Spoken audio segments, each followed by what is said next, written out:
Hi, this is Nolan from Benchmark, and in today's video, I'm going to show you how to install FieldGenius for Android on your Archer 4, BMT8, or whatever other Android device you are using. So what I've done here is I've got my data collector turned on, and by swiping up from the bottom of the screen, I'm going to open up my app tray where I'm going to have to find my files icon. Now, I already loaded the file onto this data collector.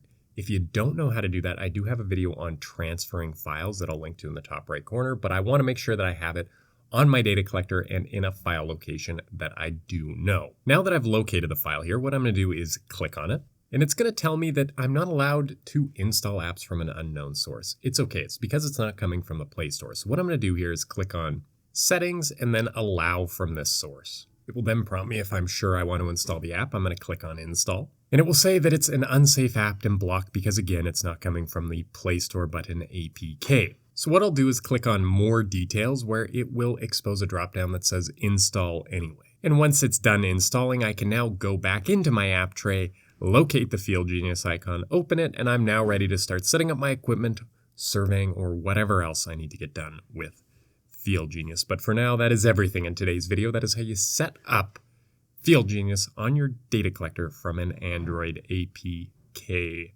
And if you have a moment, I'd ask you to hit that subscribe button down below. It really does help us out. It helps me keep making these videos. And if you have any questions about anything you've seen on today's video or any questions about anything you've seen on our YouTube channel, give us a call at 1-888-286-3204 or visit us on the web at bench-mark.ca.